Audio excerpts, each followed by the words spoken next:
Warning: this program contains strong language, auditory violence, and mental nudity. It is intended only for mature audiences. Listener discretion is advised.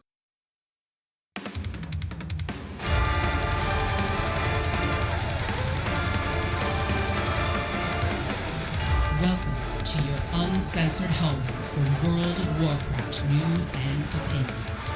With your host, Berserker, this is Unshackled Fury.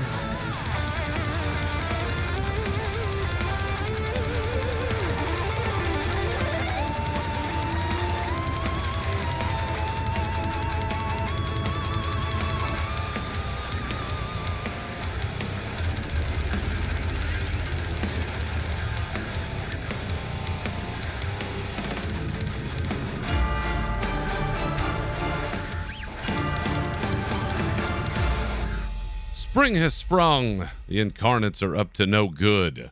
And it's time for us to do a little cave diving. So welcome back to your uncensored home for World of Warcraft news and opinions, Unshackled Fury. I'm your host, Berserker. This is episode 125. And on today's show, I'm diving in one last time before the launch of patch 10.1, Embers of Neltharion, to give you all the upcoming highlights of the zone, the raid, and the events you need to know. But first, I want to give a little plug and a little shout out, because it should be out by now, to our friends over at Girls Gone WoW, who have recently conducted an interview with Vice President and executive producer for World of Warcraft, Holly Longdale. I know this is something that I've been working on for a while over at the bonus roll house, and what a great matchup. And granted, by the time I send this out to the world, I hopefully will have had a chance to watch the interview. I haven't seen it yet. I do know that it was conducted, and it should be going out or uploading Sunday, the 30th of April. So by the time you see this or hear this on May 1st, should be out. And looking forward to that chat, because if there is a show in our community that's like truly earned an opportunity to interview somebody of that height, it's a show that's done like 600 episodes or whatever Girls Gone WoW is at now. They've paid their dues. So happy to see that they are getting a chance to interview somebody of that stature. And Holly's great. As I talked about recently with Nick over at the Torn and the Goblin, which I appreciate the feedback I got from that appearance. That was a lot of fun, and we'll definitely have to mix it up again another time with Nick. But Holly's a great representative for the game and the community, and has been a very welcome addition, I think, to the leadership ranks over there. So if you haven't had a chance yet, which at this point you probably only had a handful of hours or a day to take a look, but go take a look over at Girls Gone WoW and their interview with Holly Longdale. One other thing, I don't know if I'm going to remember to do this as time goes on, but I was kind of inspired by last episode's mention of Metallica's 72 Seasons album and the connection that this show has always had to my undying metal roots. And for Christ's sake, I've got Berserker tattooed on my fucking arm. I'm gonna try to remember to do a metal album of the week. So whatever I've been jamming on, whatever maybe was of note that week. So still listening quite a bit to the new Metallica album, because they're the Kings. I would argue they're the biggest band on earth, whether you like that or not. They're still fucking huge. So still jamming on that, but I wanted to bring to your attention, if you're so inclined, the album Angus McSix and the Sword of Power by a former frontman of the band Gloryhammer, Thomas Winkler. He left the band or was fired from the band. It's a little unclear. Gloryhammer as it turns out, had some racist shitbaggery going on in their ranks. And it doesn't appear that Thomas was one of them, so I feel reasonably comfortable offering this suggestion. He now has a new band, Angus McSix. The Sword of Power is that's their new album, and it's fantastic glory metal, power metal, whatever you want to call it. It's all, you know, knights in shining armor, sword and sorcery, all that stuff, and it is everything I loved about Glory Hammer before it turns out that there was some shitty stuff going on, and I haven't listened to them since. And I think Thomas is one of the good ones. If he's not, then god damn it, just let me know. You know, you got to be so careful nowadays. Everybody's a fucking dirtbag. But I felt reasonably good about that, and I did like the music. I don't know. So there you have it, Angus McSix and the Sword of Power. It's this week's metal album of the week, if you're so inclined. So obviously a lot to talk about this week with the patch 10.1 launching, and it's something that is gonna be, I think, impactful for a long time to come. But before we get to that, new patch, come on, you know there's got to be rage about something. All right. So why don't we go ahead and jump into that? Let's rage. Now I come from the old school. Now I think I can say that, and this is going to be one of those weeks where that really comes through and really comes together, because amongst all of the really great things coming in patch 10.1, stuff that I'm really excited to talk about and more excited to play through, quite frankly, there's one aspect of this patch that is just, it's just killing me. And that's the new gear upgrade system, which, if you haven't looked at it, I'm just going to say now, good luck to you. Because in all of the things that have been put out, little articles here and there, a literal blog explaining this entire process to me by Blizzard themselves, and having, bless you, Slickrock on our team, Salad Senate, putting out a fucking graphic of a spreadsheet that's breaking this whole thing down. It is so convoluted and so goddamn complicated in my mind. I don't know which end is up. So if you look at this thing, they're basically, they're trying to keep it simple, saying there are two new primary currencies you'll gain as you make your way through the latest content available: Flight Stones and Shadow Flame Crests. Ooh, Flight Stones and Shadow Flame Crests. Ha ha ha. And then they break down, okay, here's how you get Flight Stones. You get it from PvE activities like raids and dungeons and outdoor shit. And Shadow Flame Crests, you can get those from, little activities that you find, chests and things that you can loot, I think. You get these fragments. See, this is the thing. I can't even regurgitate this to you because it's so complicated. So you have these two competing currencies. There's different ways to earn them. Some of them you have to combine together, and they're not always the same one. Like for Shadow Flame Crest, there are 4 different kinds. So not only do you have to get the bits and pieces and then put them all together, then there's different ones. There's the Whelpling Shadow Flame Crest, the Drake Shadow Flame Crest, the Worm Shadow Flame Crest, and the Aspect Shadow Flame Crest.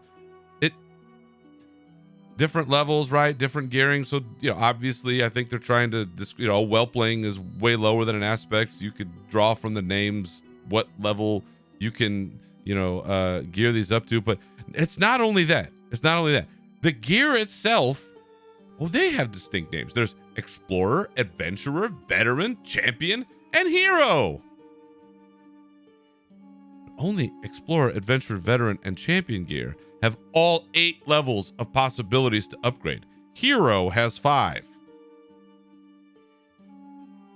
I'm telling you, this is the most convoluted fucking thing I have ever seen. And I'm sure for somebody somewhere, this is great and it's flexible and it's like everything that they've always wanted in a gear upgrade system because, oh, hell, you could even downgrade your crest pieces if you want, I think. I am going to be so lost because to me, this is how you upgrade your gear. You play the content like a dungeon and you get dungeon gear. A heroic dungeon, you get a heroic dungeon piece. In a raid, there's raid gear. There's different difficulties and you get different gear from the different difficulties. PvE versus PvP. All right, PvP I'm not so versed on these days, but you do the PvP stuff and you get some kind of a currency and you get gear. I don't understand what's wrong with that. I don't. It's worked. It's simple. Maybe it takes you a little bit longer to get gear. I get that. Maybe you feel like the orange Jesus is just not with you, not walking with you. I get all that, but this is insane. Too many different ways to break down too many types of currency. You could say that it's only two different types of currency, but there's no way. There's no way. There's too many different ways to get it. And there's too many different ways to spend eight upgrade levels. 8 upgrade levels. The fuck do you need 8 upgrade levels? How did you decide 8? Why isn't that 5 or 4 for all of them?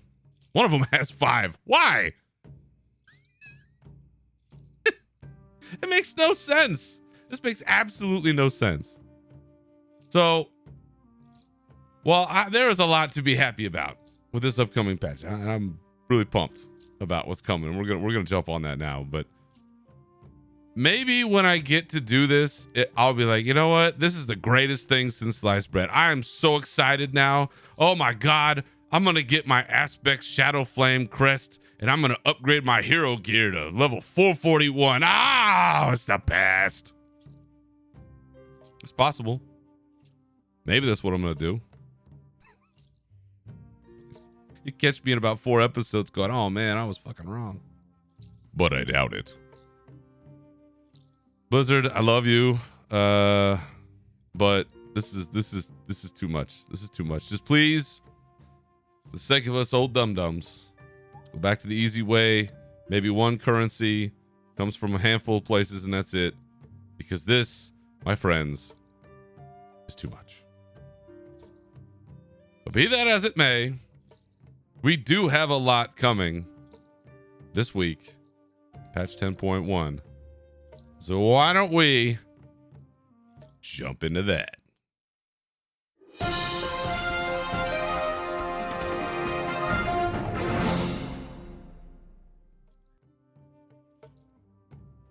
You know, as I'm still learning how to work this gimmick fucking board with all these sounders and stuff. I hope it sounds good.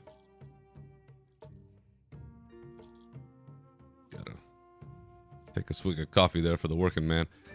All right. Patch 10.1. By the time you listen to this, we're about a day out. We're about a day out. This patch launches on May the 2nd, 2023, but it's not all coming at once. We mentioned this, I think maybe a couple of times, but it is going to be a little bit split where May 2nd, that's when we have new campaign quests. That's when cross-faction guilds will be enabled. That's when we'll start meeting our little Niffin friends, and we'll have our new faction, the Loam Niffin. There'll be new weekly activities. There'll be a new dragon riding mount, the Winding Slither Drake. And we'll have my much beloved upgraded revamped item upgrade system. That's May 2nd. May 9th is really that's where it all really kicks off. with our new raid. They're calling, we're breaking them up into seasons now. So season 2, a new raid, Avarice, the Shadowed Crucible. Season 2, PvP Mythic Plus. This is when we're going to start getting some of our new gear, new tier sets, and we'll have some other events starting, which I'm going to talk about here in a little bit. So first and foremost, what are we doing? Where are we going? Why are we going there? Right? That's kind of the main thing for me has always been the story. So as far as I can tell from the non-data mined future telling stuff, the main thrust of this patch right now, what we're doing is the primal incarnates are on the move. We saw them bust down into the ground. We saw Fyrakk Armageddon it. And we're wondering what in God's name, Odin's name, old God's name, whoever's name, what are they doing down there? Coupled with that, it's the Primal Incarnates. It's also the Sundered Flame. We got Scale Commander Sarkareth, who has broken away from the rest of his kind and decided, all right, Drakthir, I got something better going on. We're gonna go do that. So we're following all of them down into this new place, this new underground zone. We're gonna follow them into the raid and see what they're doing, and ultimately, right, we're gonna try to stop somebody. Spoiler alert, we're not fighting any primal incarnates in the raid, so we're not stopping them. At least not now. It's clear through everything that we've seen that there was some power hidden in the new zone, Zarelek Cavern, right? Avarice, Shadowed Crucible. We're going this new raid. There's some power there, and there is primal incarnate seeking this power. There's the Sundered Flame seeking this power. What is this power? What is so important? Everybody breaking through the crust of the earth and fighting over this. What is it? Is it the power of the old gods? Do we know this is where Altharion lost his shit? Right. What is it? What is the power of the old gods? Is it the power to corrupt? Is it just power? Like you just blast out giant bolts of energy? Is it power creation? Is it the power of resurrection? We're left with a lot of questions at this stage in the game. But we're following all of these folks down in there to try to find out whatever it is and stop them, presumably on the behalf of the aspects. So we're doing the aspects bidding to some degree, but that's where we're going, and that's what we're doing. Now, to jump ahead just a little bit, it is possible that this all is tied as far as what the primal incarnates are doing and laying claim to this power. Sounds like somehow, maybe, this is tied to the return of Galakrond, which was hinted at in the first episode of the WoWcast, the official Blizzard, I don't know, it's not a podcast, I don't know what it is, calling it WoWcast, some show that they're doing. And is Iridikron's plan to resurrect Galakrond, who's sort of the ultimate expression of dragonkind originally? Right? It was killed by the original dragons, the dragon flight leaders, right? Before they were gifted the powers of the Titans, just 5 dragons, right? Standing up, fighting.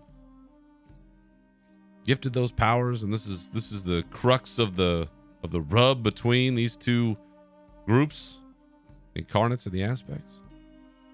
So is this to resurrect Galakrond out there in Dragonblight somehow? I don't know. I have not looked ahead. If you have, you know whether I'm full of shit or not. But that's what we're doing. That's why we're going down there. Of course, we're going to meet some other folks along the way. Have some fun. Doing some other crazy shit. That's why we're going down there. Why we're doing what we're doing. Where are we going? We're to Zarelek Cavern.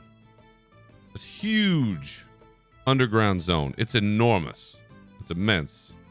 You know, we've been to an underground zone before, way back in Cataclysm, but it wasn't like this. We had to take a portal, number one, but number two, it also wasn't this big. In my mind, this is probably what the kingdom of Azjol Narub, way back in the Wrath of the Lich King days, probably should have been, was supposed to be. We've heard lots of stories about how they tried to make that a zone. If you go back and you do, you know, the old Dungeons and Raid material of that time, you can see that like these underground zones were enormous, like huge stuff going on in the background, inaccessible to us as players. So this is maybe the spiritual successor, but it is an impressive zone. There will be a couple of entrances to get down into this, and you gotta go deep. I mean, you're riding that dragon a ways to get down in there. If my understanding is there'll be a couple, and you should have your dragon well rested, they say. Make sure your Drake is well rested in order to get all the way down there. And once you're there, you're going to find a very interesting zone that is, as you might expect, there's a lot of biodiversity there. It doesn't all have one look to it or another. You got some areas that are, as you might expect, with Notherian, dragons, and the whole thing, very fiery and orange and all kinds of, you know, crazy stuff going on like that. There are other areas that are much gentler, I would say, in their sort of greenish hue, the sort of crystalline nature of what we've come to expect maybe with some other areas, along with the stalagmite, stalactite, which I can't remember the difference. Somebody tried to explain this to me once, and I think stalagmite from the ground and stalactite from the ceiling. I don't know. Someone's going to correct me. Feel free. You got me. But a very biodiverse a zone, and a beautiful one at that. A couple of entrances to fly around, and it's big. It's wide open. You're going to have a lot of space, a lot of room to run. And while we're down in there, you're going to meet some friends along the way. One of them being the Drogbar, who we have seen before. Drogbar, who, among other things, are going to introduce us to snail racing, which harkens back in my mind to the great days of the never-ending story with a snail racer situation there. But you will be introduced to snail racing, where if you choose to engage with this fun little side mini-game situation, you can even get your own little snail. And I'm not much for snails. I try to keep them out of my yard as much as possible, but I will say a snail with a bunch of, you know, giant rock formations coming out of its back, it's kind of rad. I'm not gonna lie. There's also an achievement tied to this to get your own snail, but we're gonna meet the Drogbar, and there are gonna be some companions along the way, along with, as we discussed, the Niffin, who are these little mole-like people, and they don't see very well. They're gonna help us out. They're gonna help us out as we make our way around the zone with some sniffin-seeking mini games, rewarding cosmetics and other items. And it looks like as you make your way through the first part of the campaign, you will unlock the renown for the Loam Niffin faction there, and move your way as you have with other factions. I have not done a good job of getting through my renown, but I wish you all luck. I'm sure you'll do great. Along with that, there's going to be a ton of rares and other activities that are going to be popping up on your map. From everything that I've seen so far, it is going to be busy. And what's great about these early parts of patches, right? A lot of people are involved. A lot of people are jumping in and wanting to do that activity, putting up trackers and other things in chat. So always a great time to get in. And a lot of that stuff is going to be available right away. So once we jump in on the 2nd, we'll get our introductory quests and we'll be moving along. And we'll be spending quite a lot of time in our new fantastic underground zone, Fyrakk Cavern. So of course, tied to that, the new raid.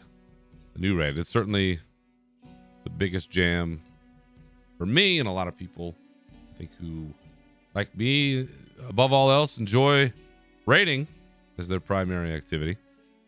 And so what we're going to be doing is taking a little tour through the long lost laboratory of Neltharion himself. And it is called Aberrus, the Shadowed Crucible. And it is there that we are going to find sort of the remains of many of Neltharion's experiments and some forces that remain loyal to him, or folks that have occupied the territory.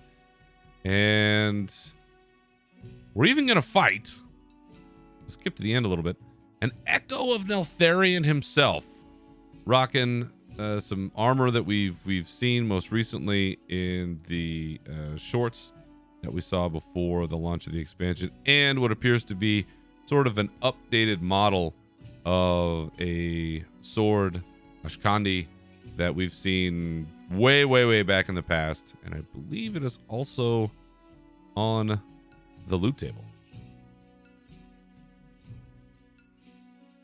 Which, you know, I personally look forward to, because that is definitely a two-handed weapon.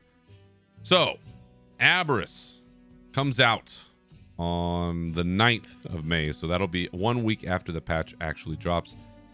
And so that week we will have normal, heroic, and mythic difficulties launching all at once. Plus, for the first time, Raid Finder Wing 1. I recall in the past, Raid Finder always took a little bit longer, but we're going to be seeing that right away. Then with Raid Finder Wing 2 coming out May 22nd, Wing 3 June 5th, and Wing 4 June 19th. So spacing those ones out a little bit. And who are we going to see when we get there? Well, we're going to see some pretty badass looking bosses. I'm pretty excited about this, especially the first one right out of the gate. It's an amazing name, Kazara the Hellforged. And unfortunately, it is this dragon that has sort of the first version of the Elementium plating that Neltharion would later wear himself. So if you know the story of Neltharion, Deathwing, you recall the cinematic from Cataclysm, which I was not the biggest fan of that expansion, but that cinematic, that opening cinematic fucking rips, and it's still amazing. And if you recall, it's these workers, these whatever, the acolytes, I don't know what they are, but I know they told us at one time, I can't remember, but they are attaching these giant steel plates onto Deathwing, and it's because his body is so full of this corrupted force that it's like literally breaking apart. And so they're using that to hold him together. And so this was his first experiment with this Elementium plating, and much like we knew with Deathwing, that it hurts like a son of a bitch to get this stuff not just implanted, but to keep it on your body. Unfortunately for Kazara, driven mad by the pain of these Elementium plates, and as the guardian of the Crucible, the Shadowed Crucible itself. So that's the first gate, right? The first boss right out of the gate, and I love it. I love it. I think that's fantastic. Moving on, the Amalgamation Chamber, where we're gonna have sort of our first real look at the amount of shadow and sort of voidy kind of things going on down here. It's the eternal blaze and the shadow, essence of shadow. We have this combination boss coming at us before we get to some other forgotten Drakthir experiments, literally the forgotten experiments. Early versions that were too volatile, kept them chained up. We have some more friends coming along with the assault of the Zakali. Warlord Kagni, the Zakali warband, has launched an all-out assault against the Shadowed Crucible, looking for their missing Elder Rashok. Well, if they just held on, the next boss is literally that guy. And unfortunately for him, he's been held prisoner for a long, long time because his internal power, raging flame within him, has been used to power Neltharion's laboratory. So, I don't know. Maybe that's the power people are looking for? But I don't think so.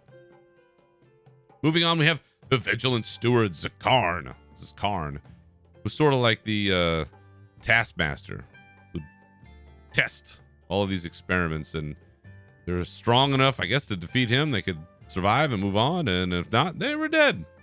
And now he knows about us, and he wants to come fight us. After him, Magmarox, who is... cute is the wrong word. I can't say that word on this show, but it's just not threatening. It's a three-headed fire hydra, and when I look at it, I just want to pet it. I don't want to fight it. I just want to pet it and keep it with me. Take him with me to the next boss, where we fight the Echo of Neltharion himself, and I'm really looking forward to that fight. Again, I don't look ahead. I don't read ahead on a lot of this stuff because I want to experience it live, or at least closer to. But I'm really excited about that because the only time we ever fought Neltharion was at the end of Cataclysm, the Dragon Soul raid, and that thing was so freaking wild and kind of convoluted. It'll be nice to just be in one place and not have to ride a dude's back and like rip plates off. And oh man, that was a wild fight.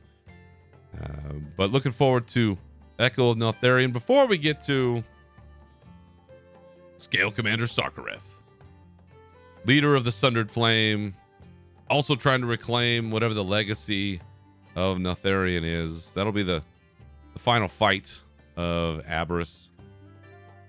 And again, we keep going back to, as Warcraft even put in their own video, sort of hyping this, is whatever dark power lays within Aberrus that everyone's trying to claim. And we keep looking at old gods. I mean, it's the old gods that essentially made Neltharion crazy.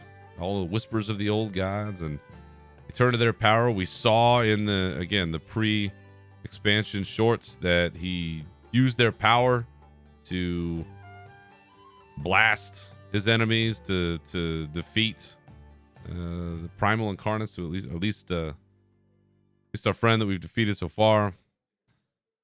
You know, we've seen these hints, these whispers. There's a lot of shadowy, voidy, old god stuff going down in here, and as we lean closer to the not old god expansion here, we're gonna, I think, see and hear a lot about that as we head through this raid. And there is undoubtedly some aspects of this that are still hidden to us. I know that there have been some leaks lately. Not going to address those at this moment, but it can't be ignored. The influence of the old gods, and whether that ends up void versus light expansion next time or the time after, this is one of those, I think, really important moments, one of those important threads that starts to lead us down that path. But that's where we're gonna be for the next few months, at least. Aberrus, Shadowed Crucible, some really interesting looking bosses with a lot of great history here to tell, and I'm looking forward to that quite a bit, along with the new tier gear. Remember tier gear? That's right, tier gear. And I, for one, love my Crucible armor set, my class. For the warrior, as I've said before, I think it almost looks to me like it's kind of like a cross between a classic Dragon Soul Warrior set combined with, I don't know, like some kind of traditional Japanese influence. Like, I can't quite put my finger on what it is, but I really like it. And I know it's not everyone's cup of tea. I like the belt in particular. It's got a big dragon head on it. This looks cool. The heroic coloring, especially with the red and the black and the gold, that's phenomenal. I know what I said about the heritage armor. I probably wear it forever. And that, you know, maybe I'll swap some stuff out every now and again. I would definitely swap out for this. This is a dynamite set. And, you know, looking around, I think the mages got a fantastic set. The rogues, it's a very classic rogue set there, calling back to some old days. Priests, I don't know how the priests got the set that they're getting. Again, looks amazing. Hunters, listen, you got a big skull on your shoulder. I think there's something to be said about that. The rest of it, I don't have anything to say about that. But there's a big skull on your shoulder, and that's rad. But overall, as has been the case with Dragonflight up to this point, it has been a phenomenal art set, one to the next. And something they're introducing about this particular tier set, which I think most people would be pretty happy about. Among the other gearing options that we've already talked about, all that convoluted stuff, they're adding a new way to earn tier gear this time around, which is that the first kill, listen to this, the first kill of the last boss on every difficulty rewards a piece of gear, piece of tier gear of your choice. Check that shit out. Not only do you get a guaranteed piece of gear, at least according to what I heard, it's a piece of gear of your choice.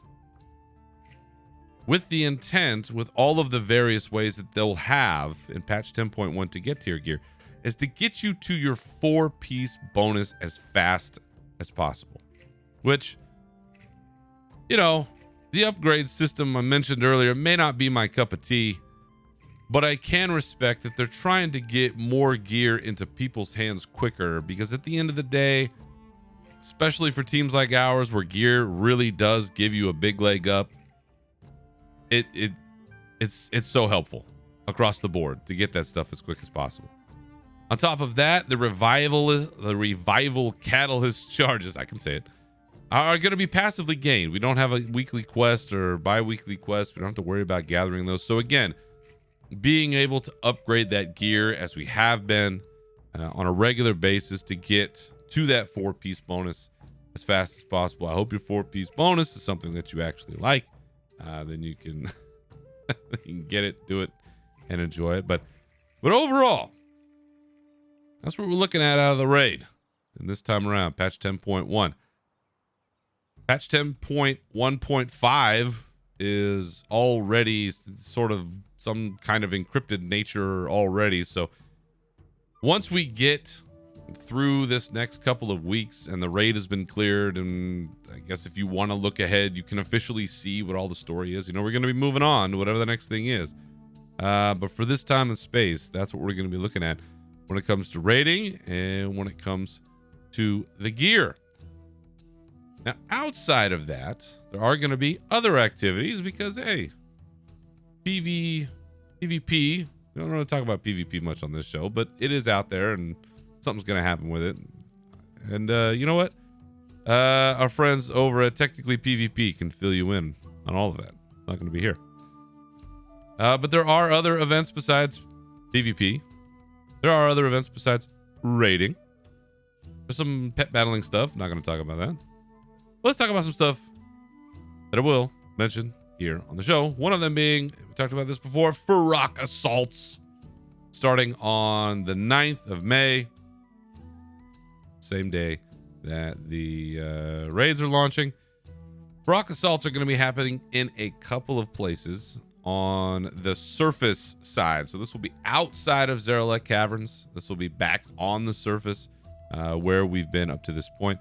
And in 2 places, you're going to be looking for suffusion camps in Azurspan and Onaran Plains. So those 2 places.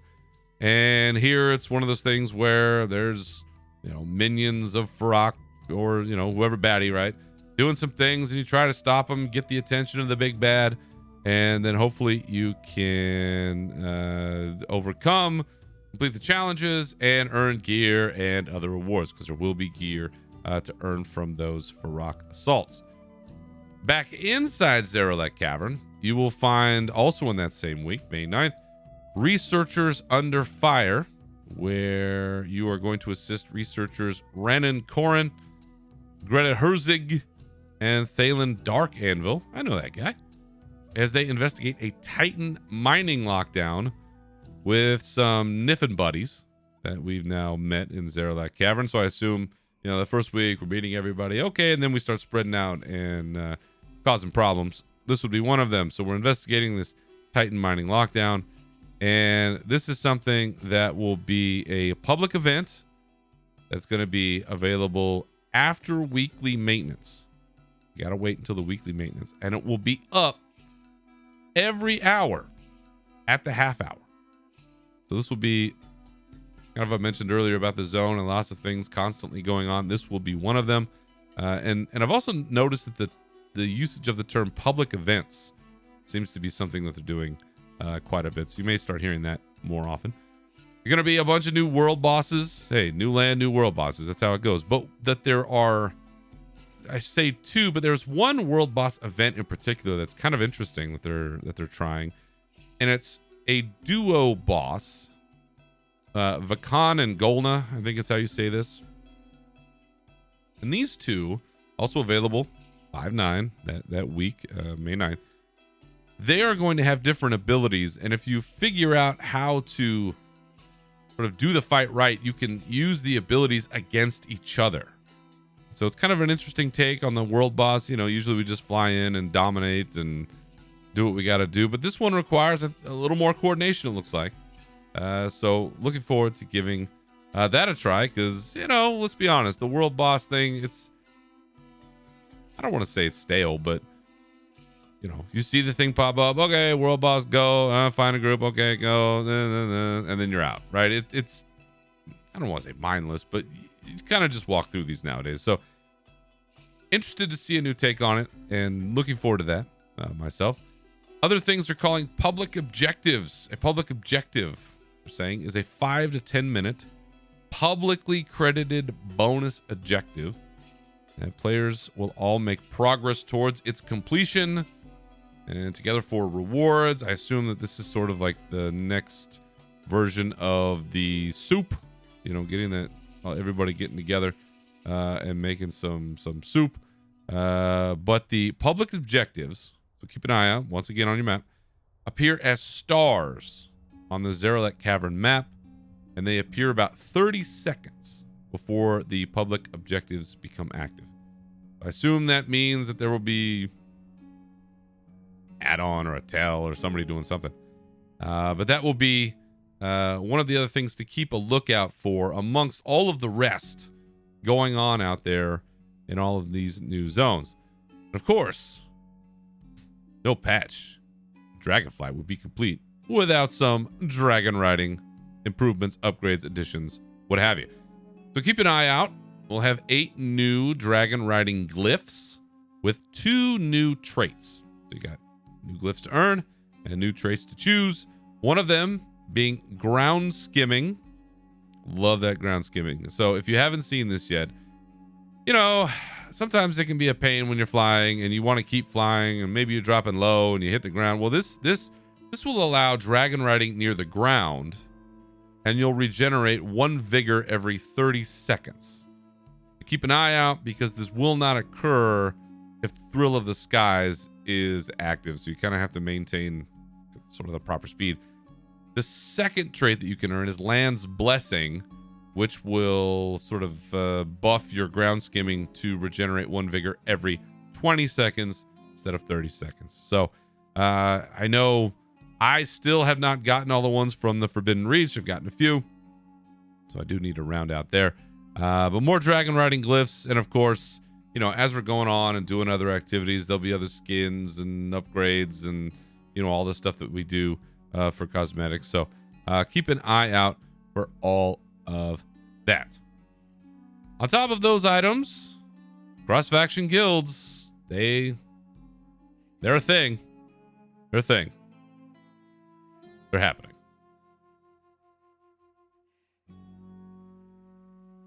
I know our guild had to make that choice. Listen, as somebody who for the longest time I'm like, no. I can't fight the tide. And quite frankly, with the way recruiting has gone these days, if somebody wants to join up, I'm kind of desperate at this point. I think we'll take just about anybody. Although we're also finding out that everybody thinks they're a mythic raider. Inflated sense of self ability. I don't know. But nonetheless, cross faction guilds are here. I know people are very excited. It's been a point of contention amongst the community for years and years. You can go back and watch old BlizzCons from a million years ago, and people ask in the Q&A, when are we getting cross faction guilds? And like, no, it's not really, something we're looking at way in the, in the background. Well, in not even like an expansion launch, but a patch, we're adding it. So it's not my cup of tea, but if it's yours and it makes your guild better, your team better, whatever it is, go forth and conquer. Otherwise, one of the other things I wanted to bring to your attention, more UI improvements. Said it before and I'll say it again. I love that I have cut my add-on usage by like 75-80% or more just by what they've added in as the native Warcraft UI abilities. The biggest one I see on the new list of items that they're adding as changes, the mini-map resizing. Really happy about the mini-map resizing. I know that's one that I do like to be able to change a little bit here and there. But as mentioned, they're continuing to improve and continuing to iterate on that. The first sort of stab at it when it first came out, that hey, now we have sort of the native ability to change all of these positioning and improve our UI, make it look what we want to look like. I don't have to use LVUI anymore. I know that's a popular one, or other ones that I've had over the years.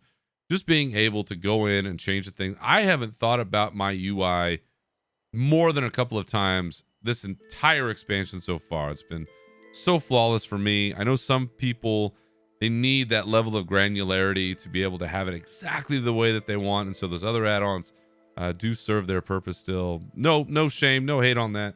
But I do appreciate the work that's gone into it by the Warcraft team, by Team 2. And it shows, and I really appreciate it.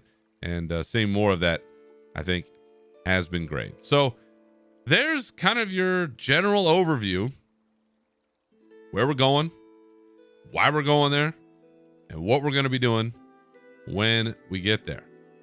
But on top of that, I'll be honest, there have been a ton of other interviews that have gone out around our community out in the content creator world with, in particular, Ian Hazakostas. I know has done a couple of them. He's tag team with Josh Augustine, who's also a great, one of the great folks over there at Blizzard, but on the Warcraft team. And these interviews, some of them are pretty long and wide ranging. At least one of them was one of these group interviews that I've talked about before, what those look like. So folks from Wowhead, folks from MMO Champion, a few other websites got a chance to ask questions. I highly encourage you to go in there, read those, take a look at that. There may be items of interest to you. It's frankly too much more to go into in this episode. This episode will be like 2 hours long if I dive into them, and I can't do that. Another one was, as I mentioned, the Wowcast, which is the official Blizzard. It's like an official Blizzard show. Not really sure what they have planned for that. hosted by Linksy, who we know in the content creator world because she's kind of our handler when it comes to that between us and Blizzard. She interviewed Morgan Day and Maria Hamilton, who we've seen quite a bit, a couple of the developers there. And of interest, I do want to mention this because I did say earlier that they had hinted at Galakron's return, Iridikron's ultimate plan.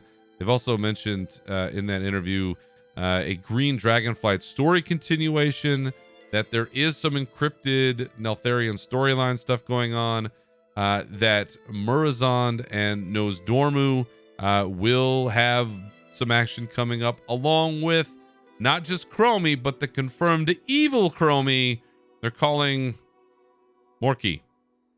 So I know there was some guests. Some guesses. That's the word. Guesses. Guesses as to who the evil Chromie was going to be, and now we know. And there should be some resolution to the Bronze Dragonflight story. So, Infinite Dragonflight? Is it on its way? Question. And are we going to see Galakron in the future? Is it a flashback? Don't really know. Interesting times. And this is, to me, this is always what gets me excited the most about Warcraft is, where is the story going next? What are we going to do? A secret lab of Neltharion? I had no idea that existed. That's not even something I thought about. And yeah, here we are. That's what I love about this iteration of the team, about Warcraft in general and their history, is they've always surprised me. I think they've surprised a lot of the players with what comes next. What comes next? How do we get to that next place?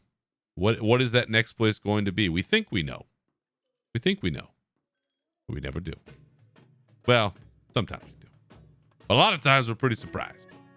So, at any rate, there are a lot of other interviews going on out there. You can check them out. You can Google them. I'm sure Wowhead's got a bunch of stuff posted.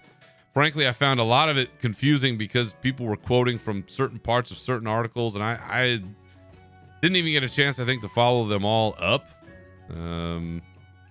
But they're out there. So check them out. I think you'll enjoy them. Switching gears a little bit. Well, switching gears quite a bit, in fact.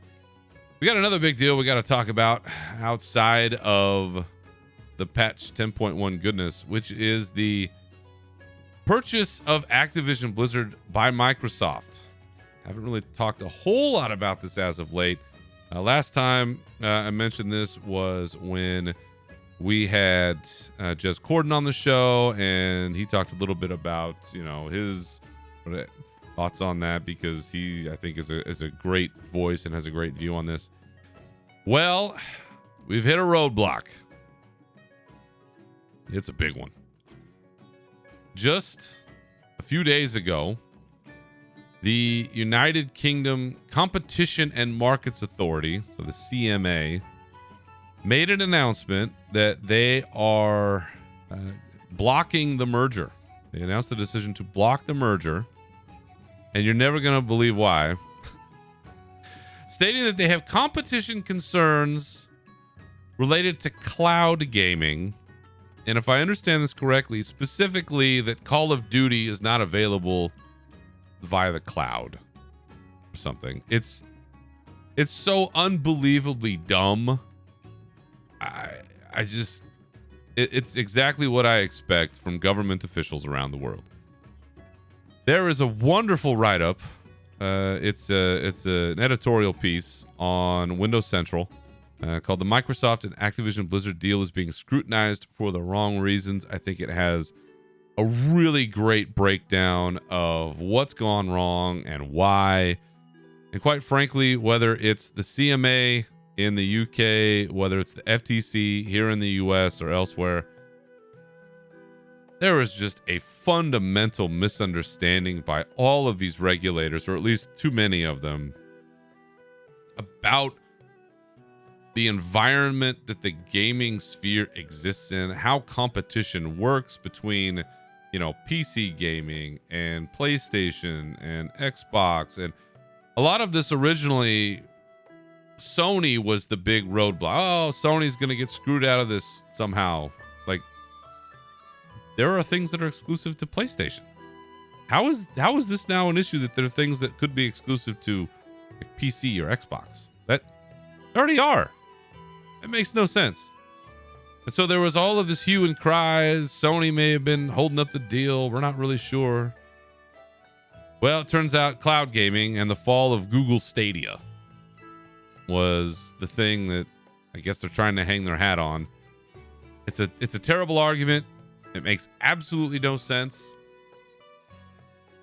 Microsoft is appealing this decision, but from my understanding, it's not impossible. However, it's a tough road. This is not going to be easy. I said early on, and I still believe this, that when it comes to a lot of these kinds of, not just mergers, but a lot of these decisions being made by the government and stuff that's getting hashed out by attorneys, there's always a price. There's always a price. And someone's looking for it to be paid.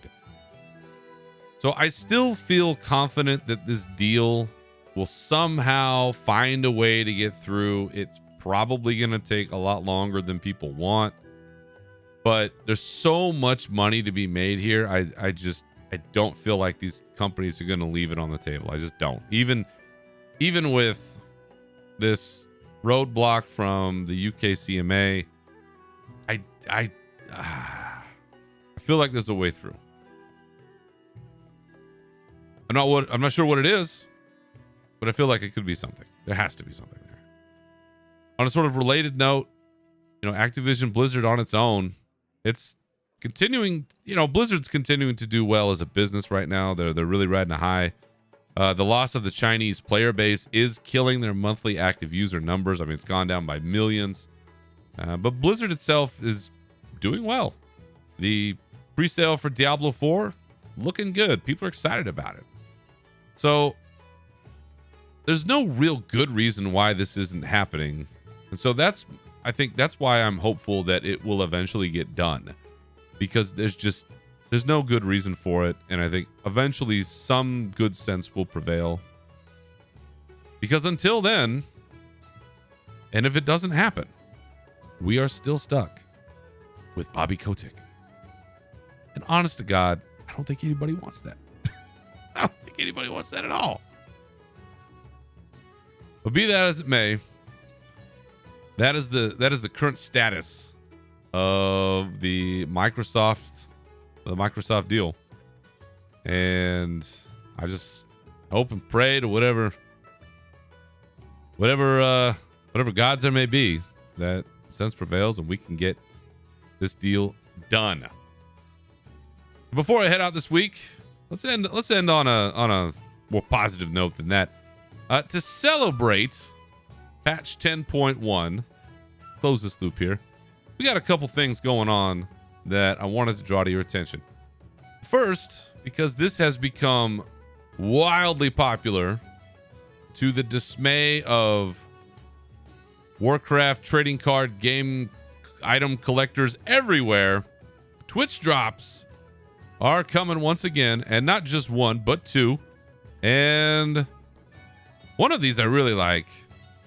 The other one's still pretty good, so both pretty good. So the first and the best, from May 2nd to May 9th, so the first week of the patch, if you watch 4 hours of World of Warcraft content on Twitch, on approved, people that have turned the shit on their channels, which is like everybody, you can get the Ethereal Portal toy.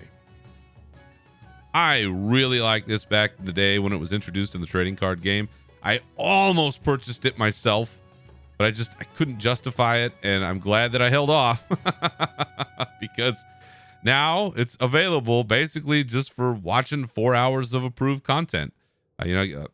Disclaimers, right? You have to make sure that your account is linked between Warcraft and Twitch and the whole deal so you can get the drop. But so far, I think this has been wildly successful. People really enjoy it. There's tons of people who watch this stuff. And if you really want to be like, whatever about it, you can just load up a channel and like not watch it and watch something else. People do it all the time. Hell, I think to finish up, because none of my friends were streaming, I pulled up Bajira's channel and it was like some replay of something, and he even put in the thing, hey, for your Twitch drop, I'm not actively streaming, but watch this replay in GameStop. So there's all kinds of ways around it if you really just want the thing. But for the first week of the patch, the ethereal portal toy will be your reward. The second item, also pretty cool, is the blazing hippogriff mount.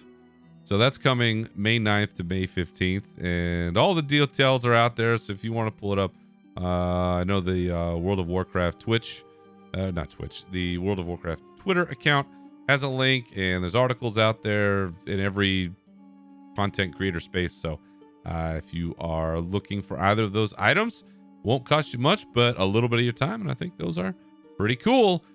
And last but not least, we're running a contest right now ourselves on Twitter for a Fireplume Regalia Transmog. Got 2 of these to give away, and it's pretty simple. Go out to the Unshackled Fury Twitter, Unshackled_Fury, and you'll see the post there where you just have to like, follow, retweet, and then reply with your favorite flight, your favorite dragon flight. That's it. And this episode will drop on the 1st of May. And so that you can, if you hear this soon enough, you can get right in under the wire. I will be drawing winners on the 2nd of May. So I got 2. So that's it. Pretty simple. Easy ways to win. I think everybody could do it. And if you choose to enter, good luck to you. All right. I think we've done enough damage for one episode. My thanks to all of you for listening. And remember, you can always follow me and this show on Twitter at Berserker Rage and Unshackled_Fury, as well as on Twitch at Unshackled Fury and Real Berserker. You can also join our Discord, links for which are in the profile of the show on Twitter and on our bonus roll page. Feel free to contact the show through any of those resources or unshackledfury.com, and you can find this show wherever you get your podcasts. So once again, thank you for listening. Remember to keep your swords wet and your banners high, and we'll see you next time. Farewell.